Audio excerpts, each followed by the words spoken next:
Hi, welcome everybody. Welcome to CTO Craft Bytes. Today we will look at the best practices in communicating with nearshoring partners. This event is in partnership with PGS Software. Thank you so much for supporting our CTO community. If this is your first time at CTO Craft Bytes, let me tell you a bit more about this group. CTO Craft is a mentoring and coaching community for technology leaders around the world, focusing on supporting technologists in their leadership growth. Community members are over 5,000, and CTO Craft provides them with one-on-one coaching, focusing on supporting technologists and excuse me. Community members over 5,000, and CTO Craft provides them with one-on-one coaching, mentoring groups, and a curated Slack community and events like this one. Also, huge thanks to our headline partner, AWS, for helping make these Bytes events possible. I'm going to be hosting for you today. My name is Aleksander Korzynski. I'm the author of the upcoming book, The IT Whisperer, How to Avoid Delays and Disasters in Your Projects. I'm also the founder of Skiller.Space and Userbie. Today, we are joined by Jerzy Dörfler. Jerzy, why don't you kick us off with your intro? Hello, my name is Jerzy Dörfler. I'm the Chief Solutions Architect at PGS Software. I've got 15 years of experience in the IT industry, starting from background Java development and moving later on into more architectural roles to look at this bigger picture of software development. And right now I'm chairing the architectural practice in PGS Software. Thank you. Thank you, Jerzy. So for everyone else joining us today, there's the Ask a Question button below the video. Feel free to ask questions, and I'll ask them to our guests as we go. You can also ask them in the chat. So let's talk about software development nearshoring. Jerzy, so can we start with some definitions? What is outsourcing and offshoring and nearshoring? How do they differ from each other? Mm-hmm. So, well, at least for me, because it depends on where you look for the answer. Well, there's no formal answer to this, I guess. But if you ask me, outsourcing is just about getting some help outside of your company to fix the problem you have at hand. And for me, it's always been about getting rid of a problem, but it's not always that easy when it comes to real life. And while outsourcing is looking for help outside of the company, offshoring and nearshoring are the flavors of it, of looking for the help either far away from UK or a little bit closer. Yeah, that's basically it. Got it. So, so why would a company use outsourcing at all rather than build their own team? Well, building a team isn't easy, right? Building a team requires you to invest in it, invest time, invest resources, invest in management, in recruitment.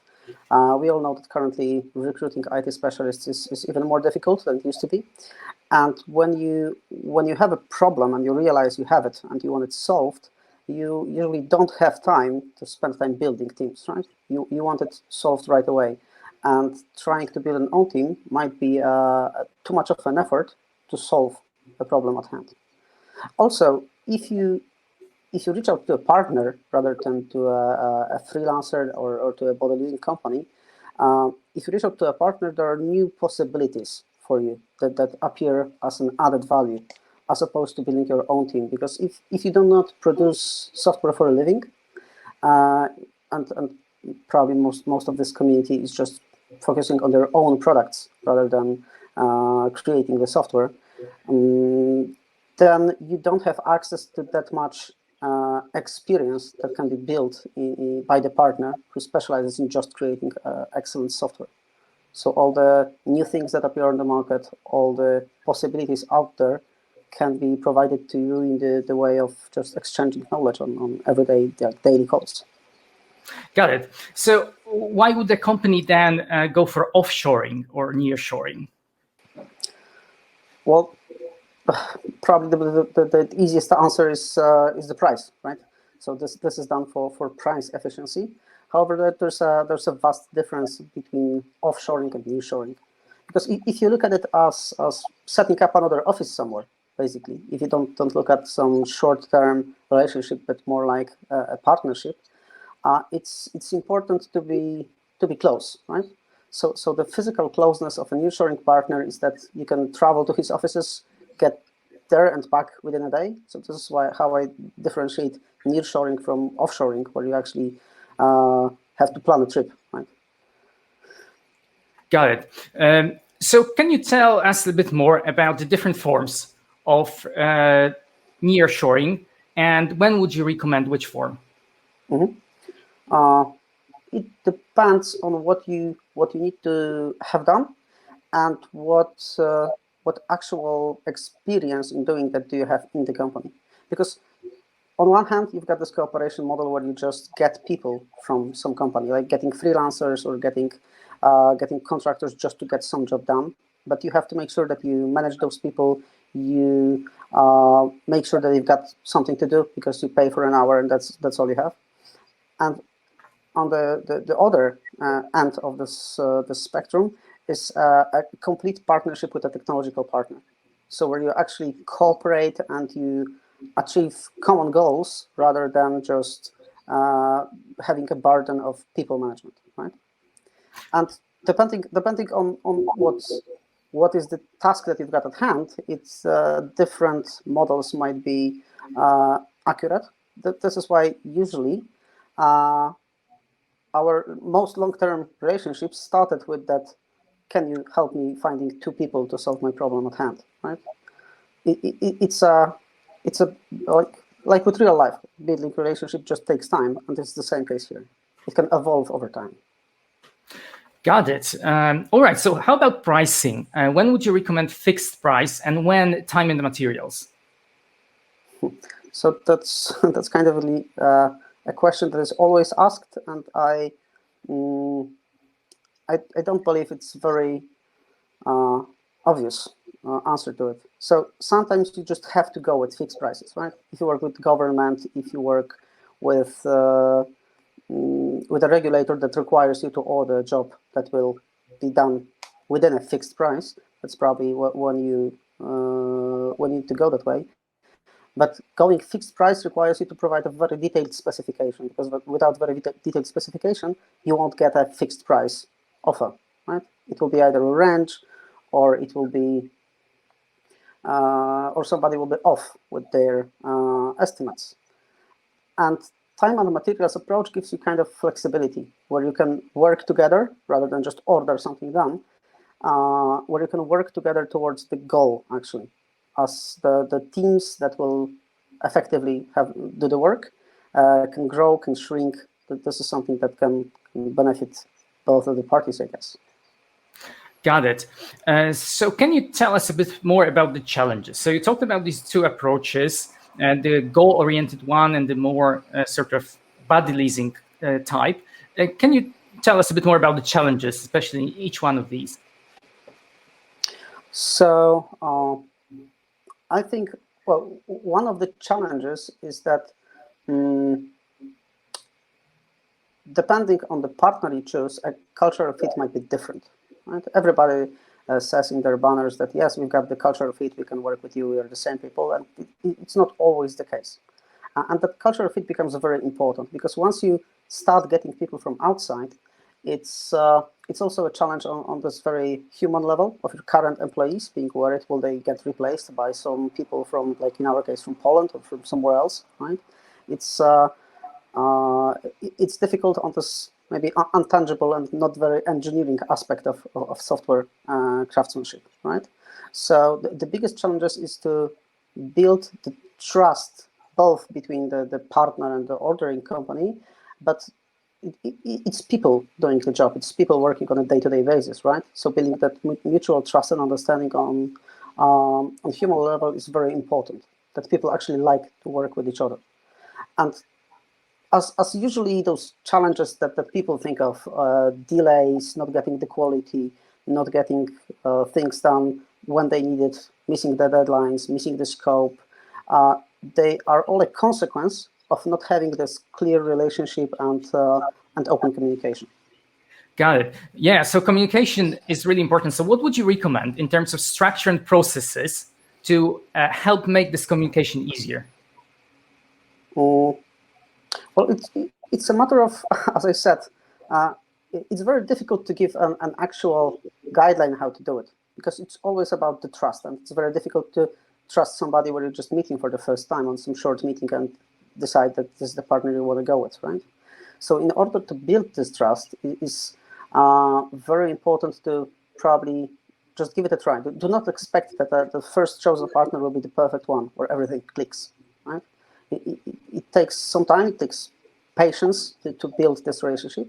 But once that is in place, with an open communication and honesty from both the partner and the ordering company, everything can be done. Like that, there are no, like, sky's the limit then. Got it. We have a comment on the chat that was to one of the previous questions about fixed prices. Lyndon Adams writes, my view is fixed prices when the deliverable is very clearly defined, whereas T&D, times and equipment, is best for MVP. Would you agree with that? To some extent, maybe. So, as I said, in order to order fixed price, you have to spend quite a lot of time and invest basically time and money into getting that specification. Or, as we usually do, is to run some kind of elaboration or some kind of workshop-like approach to actually figure out what is there to be done. However, how I find it, it's very rare that company which does not do software for a living can, without extra effort, specify the scope enough to get a fixed price estimate, and that the project then is realized according to the fixed price. So the time and equipment works not only for MVPs. I would actually say that it might be the other way around, because MVP is rather a shorter scope, smaller scope, and it's faster to deliver. So the risk of somebody overshooting the estimation is way smaller than with a bigger project, right? And with the time and materials approach, if you've got a big project to be done, like a big transformation, rewriting completely your software from some old school legacy to some modern approach, it can take years, not months or weeks. I wouldn't go with a fixed price then. And also, with a bigger project, it's very unlikely that your requirements won't change over time, right? And then this time and materials approach is pretty much better, and I think that you're not only able to then modify the scope, saving the same cost, but you're able to do a complete plot twist and do something else, right? To change the teams that are delivering for you from just execution, change the language, or maybe stop and rethink the idea again. Got it. So that's a good moment to ask. So what are the most common reasons for delays and disasters in software development projects, especially outsourced ones?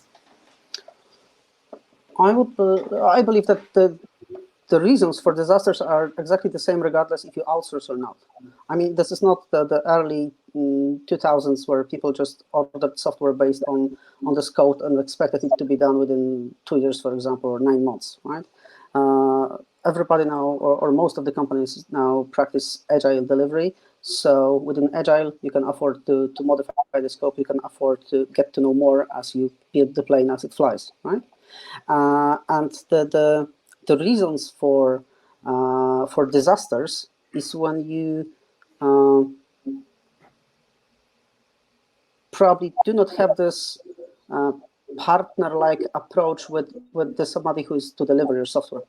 Because if you treat them like this one team approach, where those are engineers, and regardless if they are in-house or outsourced, they are just engineers getting to the same goal, it is much easier to avoid disasters with some delays, because people tend not to tell that something is going wrong with the project, tend not to admit that they did something or estimated something improperly, and then they will try to catch up on the scope and on the velocity with sacrificing the quality, for example, right? And having this open communication, knowing that those are people on the other side going to playing in the same team, it's much easier to avoid it.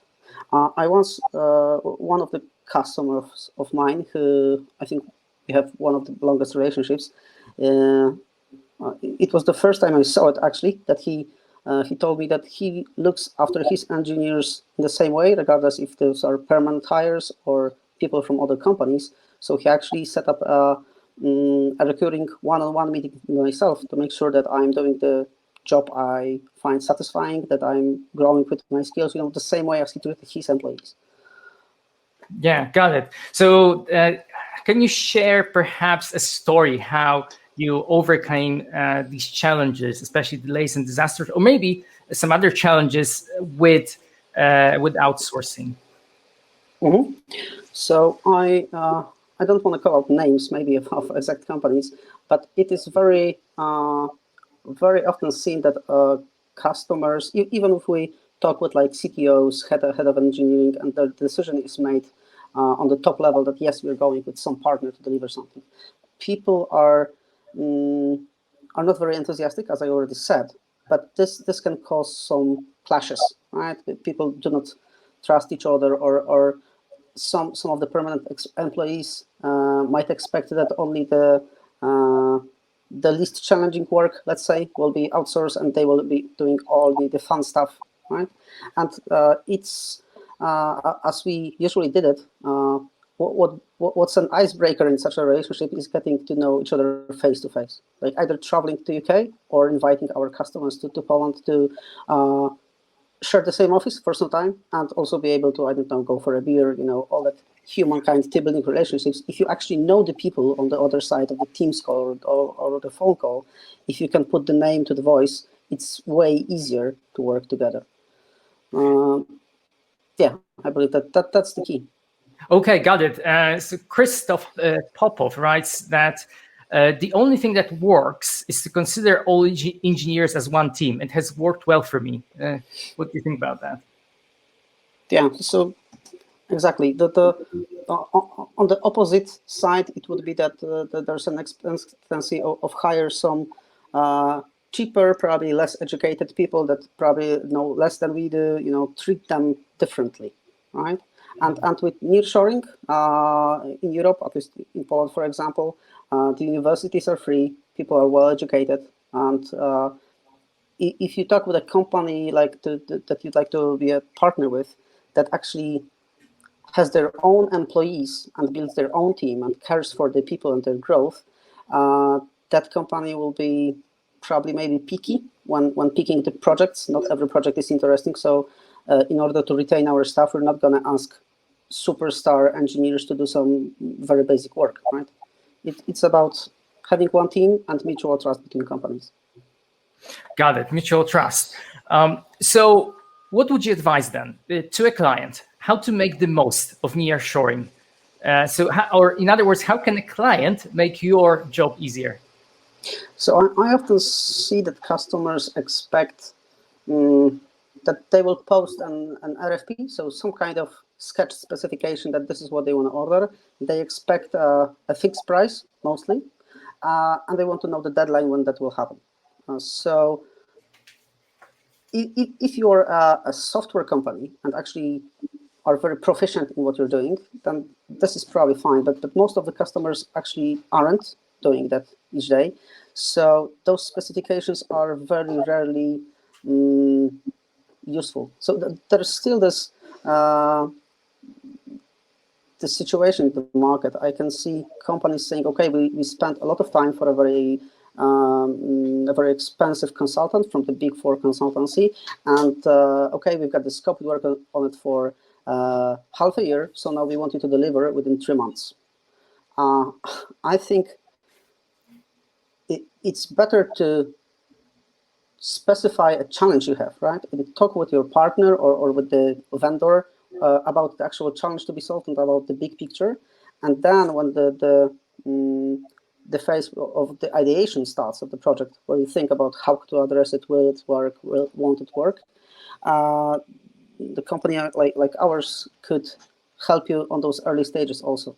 Because as opposed to just consultancies that just go in, write the plan, get the cash, and run away, we bring this credibility of, okay, this is the ideation, the specification that we've created for you, but our people can do it along those lines, right? This is enough for us to deliver an offer within a range, and then we can just start to execute. Got it.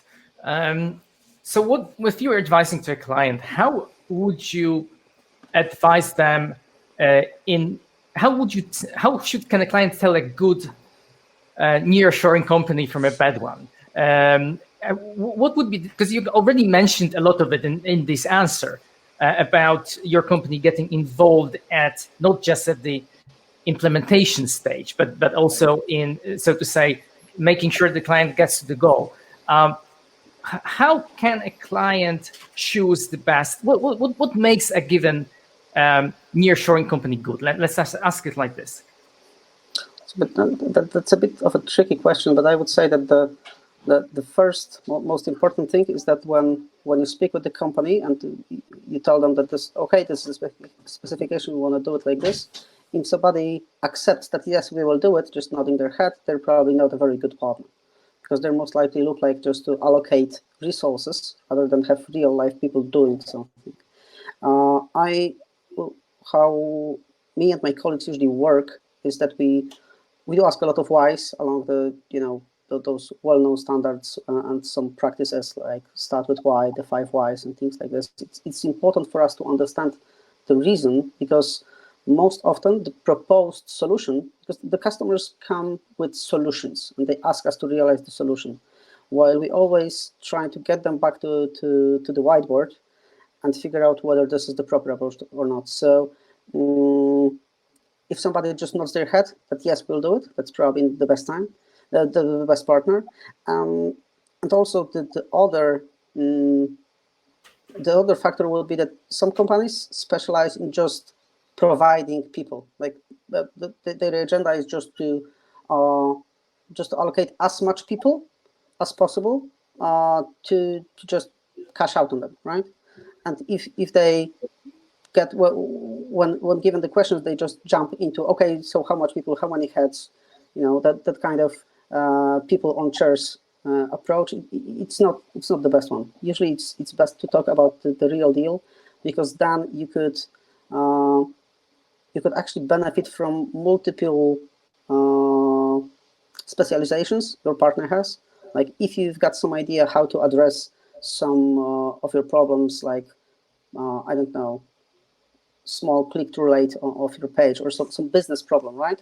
A company could tell you, okay, this might be an idea, but let's give it a try. Like try a few alternatives and see which one will go.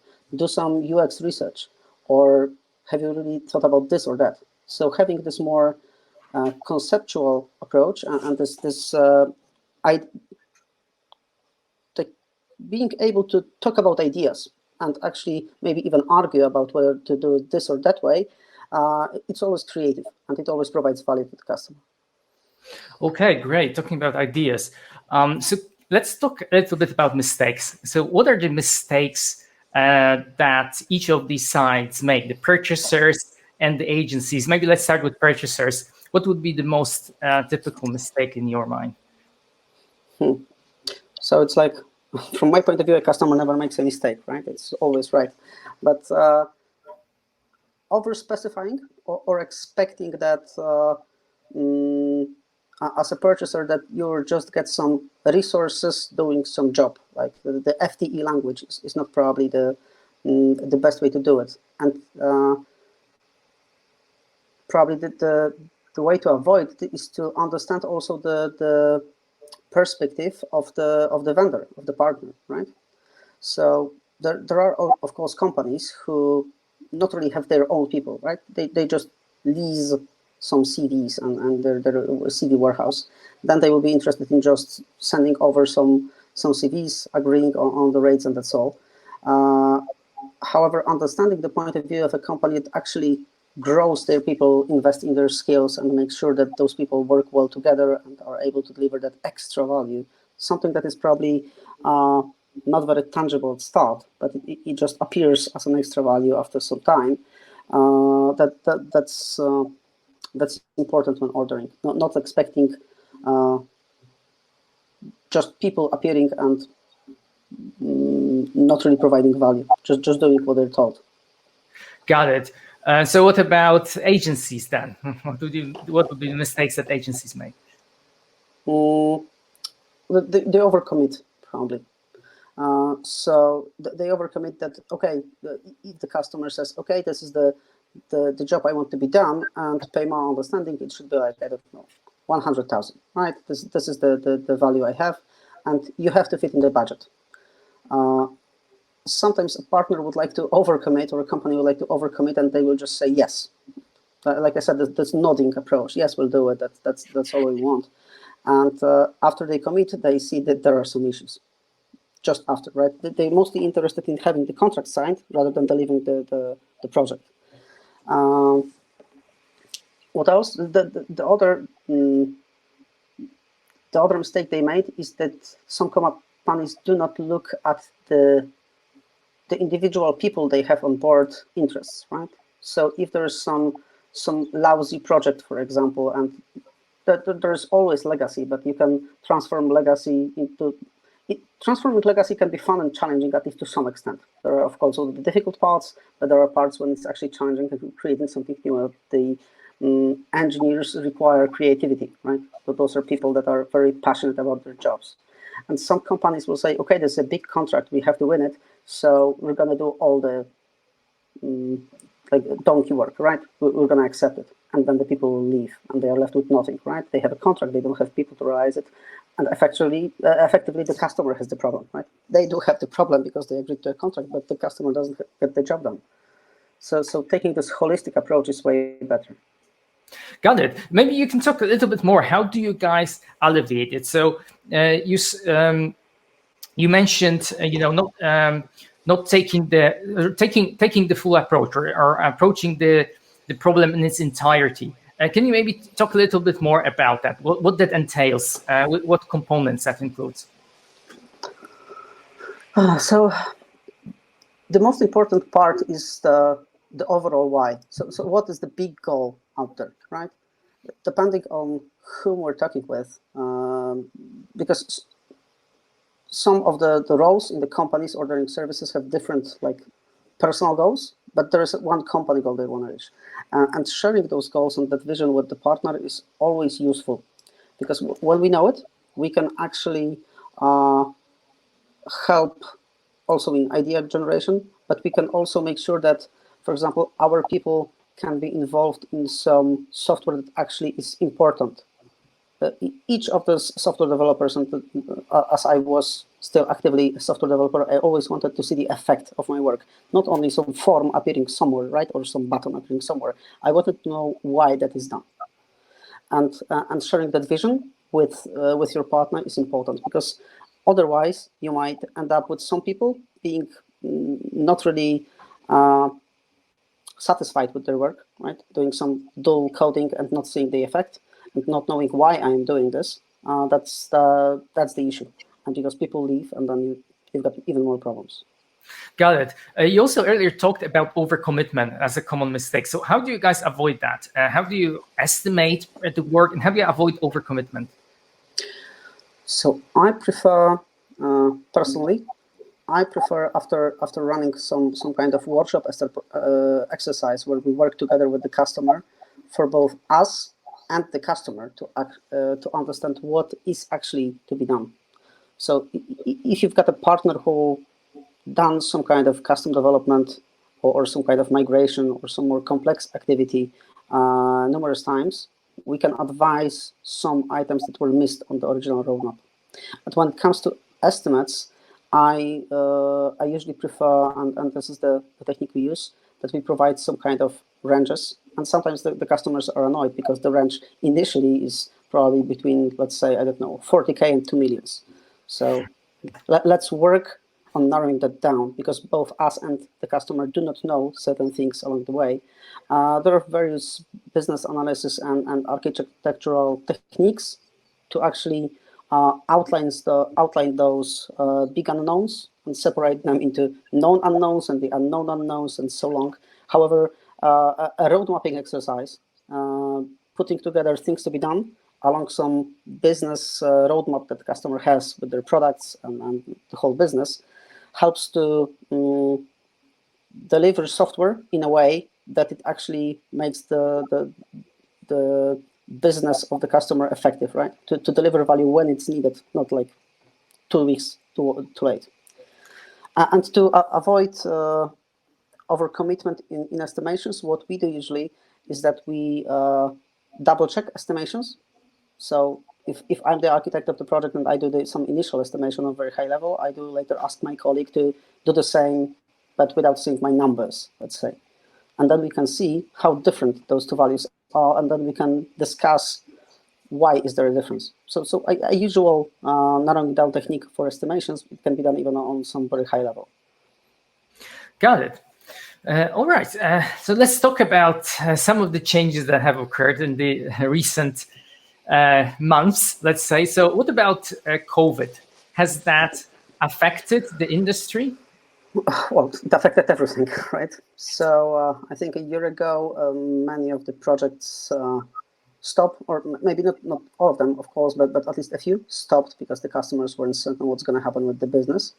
However, right now we can see that suddenly everybody wants to start those projects. Everybody wants to go digital because people realized at least a few things during COVID. One is that you don't really have to be in the same office to work effectively, right? Having your own employees on home office allowed some customers to think, okay, maybe I can use a partner, right? They always believed that you need to be share the same office, and they wanted some contractors to fly over rather than to have the partner remotely. Now they realized that the remote work is completely efficient, right? But usually those companies learned it the hard way, so they already learned how important the communication, the tools to work remotely are important for that work to be efficient. On the other hand, being even nearshore, we always stressed out that we can get into the customer's office the same day, right? And we get back the same day. And with COVID, we suddenly couldn't fly, couldn't get close to our customers. And that was a bit different experience, at least to myself, right? Being used to live in an airplane, right now I had to change my habits a little bit. However, I hope that this changes right now and we'll be able to get closer to the customers because, as I said, some of the issues don't even occur if you have those face-to-face visits and talks and you actually know the people that you're working with. Got it. You mentioned knowing the people you work with. And so that in the context of what you also said before about finding out what are the business problems of the company. So when you talk to a company, who do you talk to and who do you build that relationship with? So are you asking basically how does it start, right? So that initial talks, because effectively we work with multiple people from multiple departments, right? We always try to work as open a way as possible because, as I said, that's the only effective way, right? But initially, this usually starts with some kind of either a CTO or a head of engineering who has a very urgent issue to be solved. There are multiple examples, and some people just say, okay, so my head developer just gave his notice, right? So we have to fill in this hole, right? And this whole filling, as I said, it's not the best approach long term, right? But it usually starts that way. We can say, okay, let's be creative because we might not be able to help right now. It's not that easy to hire employees right now. However, we do still hire, but as I said, we are selective to maintain the whole high quality. So we cannot tell you, okay, we're just going to hire somebody and not knowing him, we're just going to ask you to do the job, right? No, that's not the way how it works. However, we can always be creative if we zoom out a little bit, right? If we look at the problem, then we can sometimes help, even on the next day sometimes very short term, but it's about looking at that bigger picture. So it's not that the CTO was given a task to do something. It's more like it's a discussion on the goals, right? So CTOs, as in this community, and the heads of engineering are usually my business partners to discuss challenges rather than discuss, those short-term pains. Short-term pains can be creatively addressed short-term, but then it's when the real discussion begins. How to get where they want to get within a year or 2 years. What's the big goal, right? and what options are there. Got it. We have a comment from Lula Lipska. It's a good strategy for the engineers to work as one team. Support and employing the knowledge and experience collectively amongst the team can go a long way and has been working great for us. So it kind of ties to what we were talking before. Do you have comments, Jerzy? Yes, so I can, it's like, it's most likely the same thing I said, but it sometimes goes even more. As our company is very experienced in AWS and cloud, basically, we've got most of our stuff is very experienced in the cloud and certified. And some of the customers came to us reaching out for help in train our people in doing something. I always say it never works. If you put somebody in a classroom and will tell him, okay, this is how it works, this is how it works, this is how it works, it's not going to be effective. It's way more effective working hand in hand, like some people that are experiencing it from our end, our experts, and the employees from the customer working in the same team, because you don't have to think about this transferring of knowledge. It will just happen. In a healthy team where people rotate tasks, where they communicate, it just happens. You suddenly, you had your staff not knowing anything about AWS, for example, and after a few weeks, they are already at least proficient to some point, right?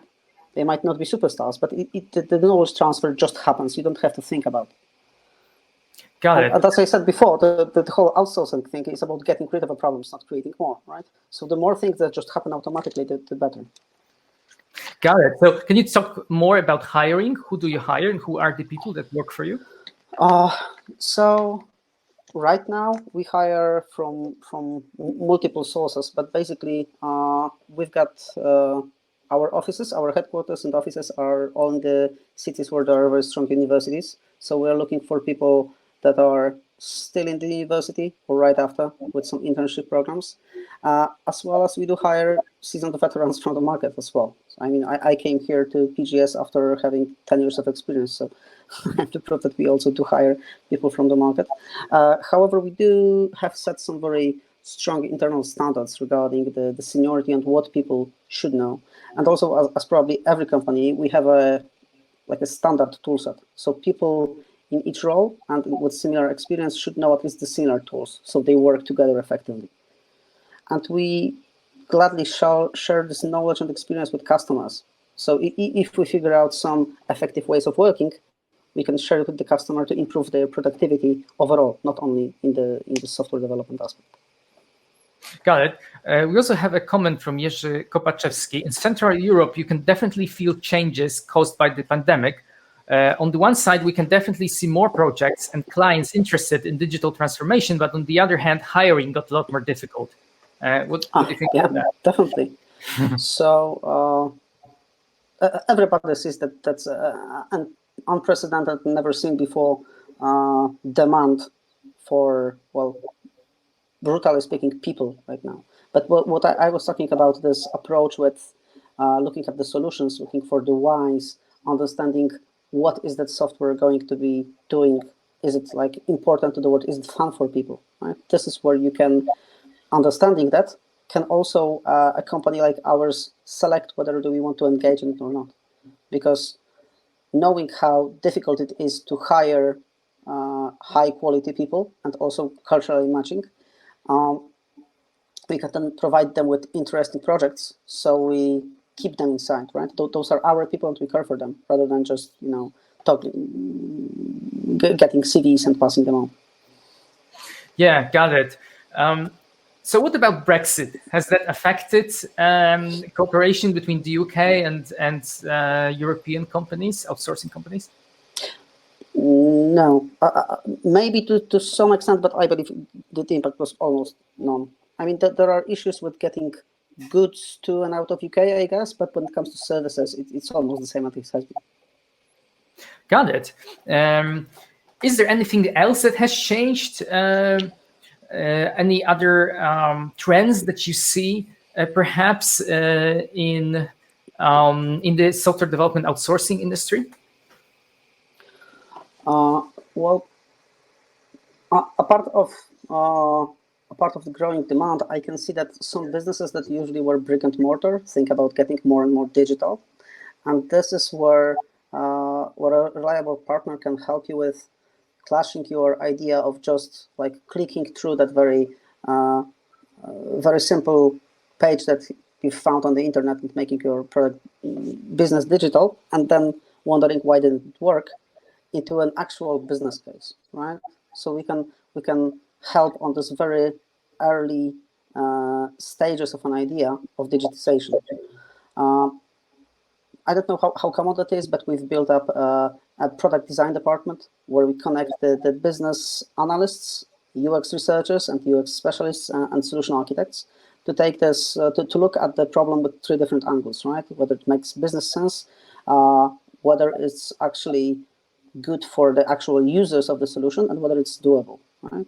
And combining those 3 perspectives can actually build very nice products in a reasonable time, right? Sometimes it's enough to just build something simple, but very user-centered, let's say, to actually get traction with users and then add value over time, rather than get something from the internet, some starter that everybody can just get from the page and use, and all of those businesses are the same. Like if you were to set up a store selling T-shirts, you'd probably just get a starter because there are like hundreds of shops with T-shirts. It's very easy to be lost on the market with that kind of approach, right? I do have an e-commerce store, and what? How do you get to customers if it's just the same store as everybody else has? It can differ with, I don't know, graphics, but that's all. So building a digital product that actually brings value requires time and requires experience of different specialists. So that's how that can be built. That's very interesting. Let's talk about it a little bit more. So digitization, this early stage. So what are the greatest challenges? You already mentioned making sure that you differentiate yourself from all the competition that also wants to enter the online world. Is there anything else you would in particular notice as one of the greatest challenges for the companies that are just starting with the online adventure? So I can see a real traffic or traction in the market when it comes to digitization, but when it comes to doing something completely new, it's a similar pattern as it was with the cloud, for example, a few years ago. Most of the companies were just wanting to go to the cloud because everybody else does so, not really understanding the reasons. And then they made a second mistake when they thought it's just about IT doing the stuff, right? Not the whole business itself.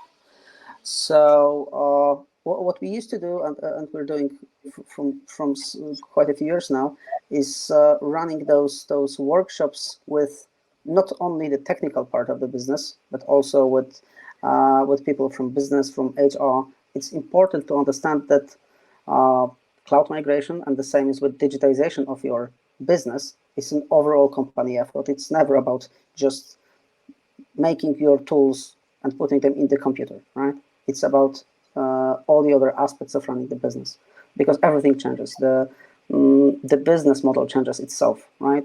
The people management changes. What you expect from your employees, skill-wise and organization-wise, changes. So there are multiple aspects often overlooked, right? It's not about, if you've got a store, it's not about just running a page that will sell your goods, right?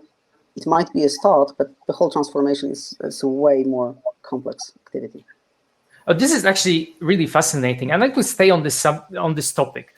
So you mentioned digitization is about transformation. It's not just about the IT department. It's also about getting all the other departments involved, HR, because everything changes, people management, and so on. So can you tell us a little bit more? So for a company that is looking to transform, how does it affect those other areas? So how does it affect people management and the business model? Can you tell us a bit more about it? So the most important thing is that you start that journey with somebody who's already seen it once at least, right? So you can bounce off those ideas of somebody and see whether this is probably not the dead end, because you might get to know it, but it might be too late, or you will effectively be late and you will lose the moment where you should do some things. What I said regarding this partnership approach is when you don't have those skills in-house and you have some access to some partners that can actually provide you with that kind of know-how, that's beneficial on those early stages. So we had some customers that came to us, okay, I have to, I don't know, migrate to the cloud. I've already got everything. Just put me there, right? Move my service there. And we did ask those why questions, and we did ask, are you really prepared on all the other layers? Because when it comes to all those soft things in the company, let's say, and in the process around people, first, people are very, I mean, not everybody accepts change in the same way, so it's important to address that. It's about people not knowing new technologies, for example, and not knowing, like, worrying about their jobs. Will I still be needed, right? It's the same thing as I said before, that we're going to hire some people from Poland doing some job, and what I'm going to do then. So usually it's just about communications in the company, but also first, before the communications, there has to be an understanding that it's a company-wide effort, right? So yes, we do have a partner somewhere else, or yes, we do transformation, or yes, we do cloud migration, but it's in order for us to be more efficient, and in order to us to put focus on what we actually do, so our business and where we are unique, and just transferring the IT stuff to somebody who's very good at IT. We don't know about the businesses of our customers, and we never pretended that we do know about finance or insurance or something like this, right? We are very good at doing software, and this is what we focus on, but we can highlight some areas where this knowledge about technology is important. Yeah, got it. Yeah, so we are, in a sense, back to the subject of this very talk, which is problem solving versus body leasing, right?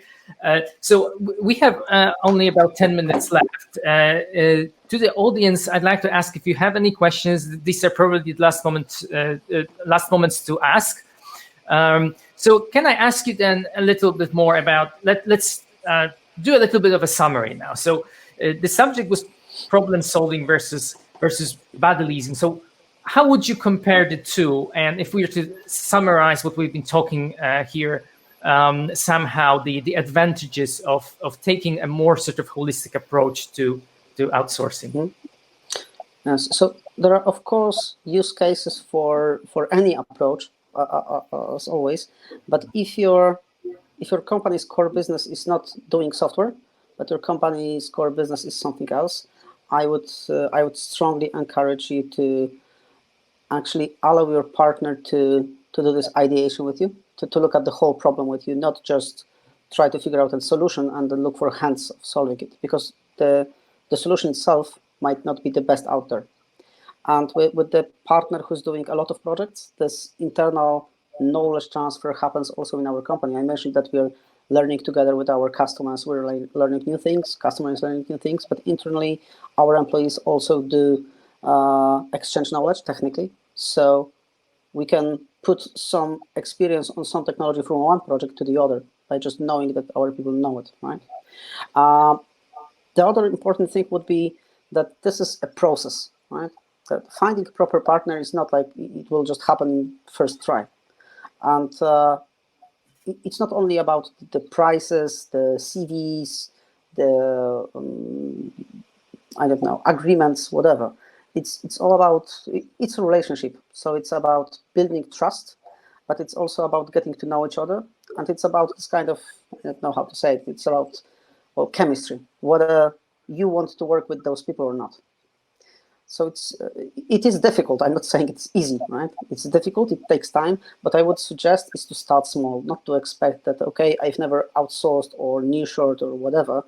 I've never done it yet, but here is my project for, I don't know, 300, 400,000, I want to start with it. Or is a project about millions. Start small, see something, and then if it works, just make sure that it's growing. Yeah, got it. So let's talk a little bit more about examples and stories. If you could share a bit more stories, especially you talked about this gradual start. Can you give some examples of projects that could serve as a sort of starting point so that you can build that trust and build that relationship, build that chemistry? So much I don't know which one to choose. I mean, I can choose my story. That always works best if you're thinking about something you know personally. So when we used to work with one of our customers, he actually prepared a small scope of work to try out a few partners. And he gave us a try. It was like myself, one of my colleagues, and a part-time QA specialist. So it was 3 of us doing some work. And as we were delivering some functionality, we were also discussing other aspects of what is that needed for, because we were given just very narrow visibility. How that was progressing over time, we actually were able to spot on some things and just have meetings with a customer who was, he was buying people and paying for their time, but he was effectively paying for the ability to clash some ideas with us, because we had a different point of view, not being the part of the company. So we didn't know enough about their business, but also we had some fresh approach, right? Why don't you try this or that?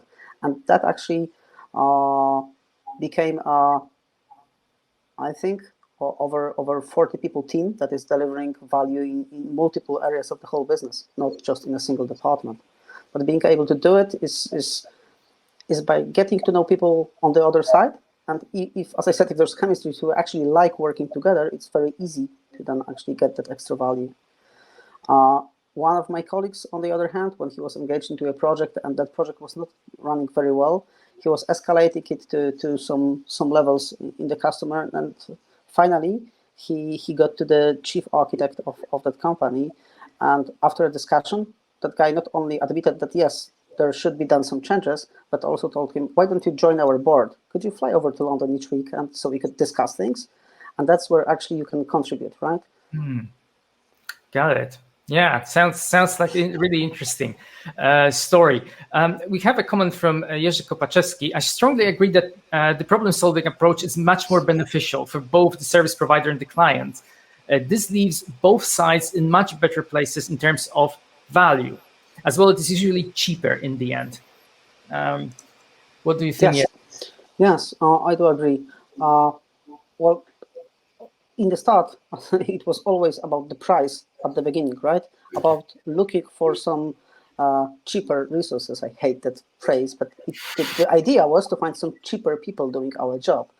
And once you talk solutions, once you have this open agenda and everybody knows what the goal is, it's not only better for us because we can have interesting projects, we can care more for our people, and we don't have to provide, I don't know, 50 people at once, because it never works, right? It's beneficial for the customer, because if you were my customer and you were thinking about having, I don't know, 20 developers because you don't have them right now, if you were provided with 20 developers on the next day, what would you do?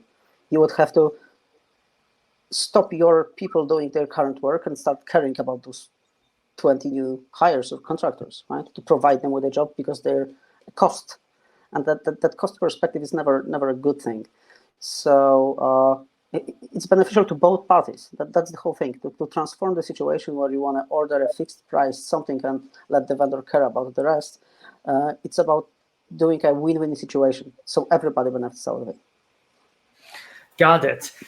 Right, so this will be my last question. Do you have any final words, a mini summary, perhaps, something you'd like to leave our listeners with? Actually, we have another question, so maybe before that, let's.